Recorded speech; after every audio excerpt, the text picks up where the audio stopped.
पिछले एपिसोड में समीर और नंदिनी की सारी रस्में हो गई और फाइनली शादी हो गई। शादी के बाद नंदिनी और समीर उसके प्राइवेट जेट से जयपुर की हवेली पहुँचे। वहाँ जयपुर में नंदिनी का गृह प्रवेश करने पूरा राजपूत परिवार आया था।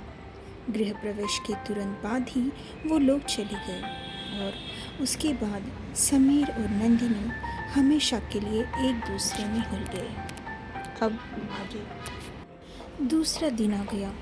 नंदिनी उठकर फ्रेश हो गई और फिर नहाकर बाहर आ गई। वो अपने गीले बालों को टॉवल से झिड़क रही थी तो पानी की कुछ बूंदें समीर के मुंह पर गिर गई। उससे समीर की आंख खुल गई। देखा तो सामने नंदिनी अपने गीले बालों को झटक रही थी। समीर ने कहा, नंदू, जब से मैंने तुम्हें देखा था तब से लगातार मैं यही ख्वाब देखता था कि तुम सुबह सवेरे अपने गीले बालों को सुखा रही हो और मैं तुम्हें ऐसे ही देख रहा हूँ। मैं बहुत लकी हूँ कि मेरी आने वाली हर सुबह ऐसी ही हसीन होगी हमेशा। नंदिनी मुस्कुराई, फिर कहने लगी, चलो अब फटाफट फ्रेश हो जाओ, मैं नीचे टेबल पे नाश्ता लगवाती हूँ। समीर ने हाँ में सर हिलाया और फ्रेश होने के लिए चला गया। फिर फ्रेश होकर जब नीचे आया तब तक नंदिनी ने नाश्ता लगवा दिया था। दोनों ने बातें करते हुए नाश्ता कर लिया। नाश्ता तो उनका बावर्ची ही बनाता था, लेकिन आज नंदिनी की पहली रसोई थी तो उसने ही नाश्ते के साथ कुछ मीठा बनाया और फिर समीर ने नंदिनी के हाथ में डायमंड के कंगन रखे। नंदिनी प्रश्नार्थक नज़रों से देखने लगी। समीर ने कहा, ये मेरी मासा ने उनकी होने वाली बहू के लिए बनवाए थे। पहली रसोई के वक्त तुम्हें कुछ खास देना था और शायद इससे ज़्यादा खास कुछ नहीं है तुम्हारे लिए, तो मैंने सोचा कि यही दे दूं। क्या तुम्हें पसंद आया? नंदिनी बोली, समीर, पहली बात ये सच में बहुत ज़्यादा खूबसूरत है और दूसरी बात ये कि ये मेरा शगुन है, तो अगर वो कोई और चीज़ भी होती तो मेरे लिए वो तुम्हारे मासा का आशीर्वाद होता और मैं उसे भी स्वीकार करती। नंदिनी की बातों से समीर बहुत प्रभावित हुआ और कहा, थैंक यू सो मच मेरी ज़िंदगी में आने के लिए और मेरी ज़िंदगी बनने के लिए। नंदिनी फिर से मुस्कुराई। आज शाम उनका रिसेप्शन था तो राजपूत परिवार फिर से जयपुर आ गया और रिसेप्शन बहुत ही ज़ोरों शोरों से हुआ। समीर ने पहले से ही सबको उस रात रुकने को कहा था तो राजपूत फैमिली उस रात रुक गई और दूसरे दिन वापस जोधपुर चली गई। धीरे धीरे वक्त बढ़ रहा था। अब पूरे 15 दिन हो चुके थे नंदिनी और समीर की शादी को।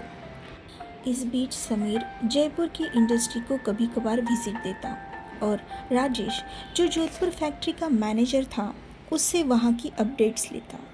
अब आज उन दोनों को जोधपुर वापस जाना था। इस बार वो फ्लाइट से जाने वाले थे क्योंकि जेट में नंदिनी बहुत डर गई थी, इसलिए वो दोनों फ्लाइट से जोधपुर पहुँचे। वहाँ पर पहले से ही राजपूत परिवार मौजूद था। समीर ने पहले से ही उन्हें बोल रखा था। वहाँ पर भी नंदिनी का गृह प्रवेश हुआ और फिर सब ने मिलकर छोटी सी पार्टी कर ली। अब नंदिनी ने वापस कॉलेज जाना शुरू किया। इस बीच आशा को एक बेटी हो गई। गीता और नंदिनी साथ में पढ़ाई करती थी।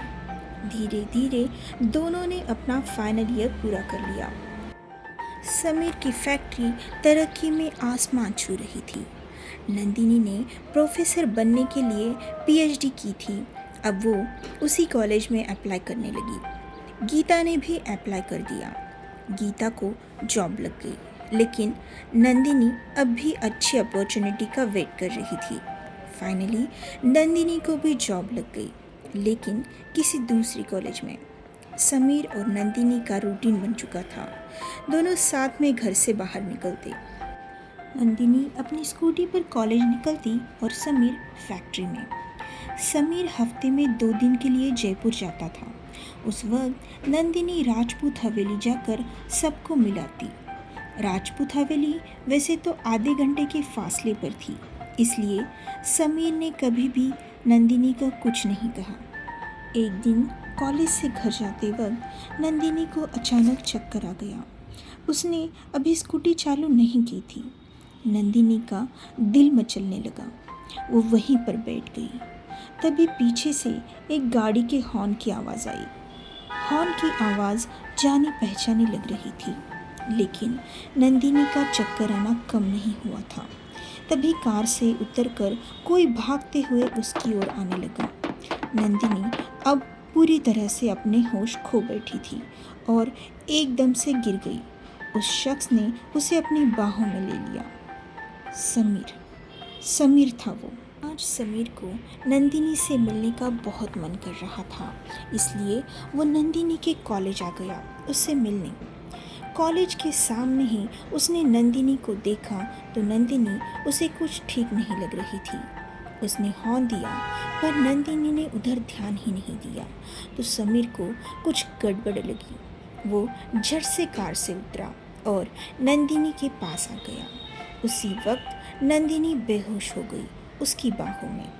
समीर ने उसे गोद में उठाया और अंदर कार में लेटा दिया। राजेश को फ़ोन करके किसी को कॉलेज से नंदिनी की स्कूटी पिक करने को बोला और झट से कार लेकर हवेली की ओर निकला। बीच रास्ते में बार बार वो मिरर से नंदिनी को देख रहा था, पर वो अब भी बेहोशी थी। समीर ने रास्ते में ही डॉक्टर को फ़ोन लगवाया और हवेली पहुंचकर नंदिनी को उसके कमरे में लेटा दिया। समर सिंह को भी फ़ोन करके समझा दिया और हिदायत दी कि वो किसी को इस बारे में न बताए। समर सिंह भी अब पहुंच चुका था। समीर को वो पूछने लगा, अचानक गुड़िया को क्या हुआ? लेकिन समीर डॉक्टर का वेट कर रहा था। डॉक्टर आए और उन्होंने नंदिनी को चेक किया। चेकअप के बाद वो रूम से बाहर आ गए। समीर भागता हुआ डॉक्टर के पास चला गया। उसके चेहरे पर डर साफ दिख रहा था।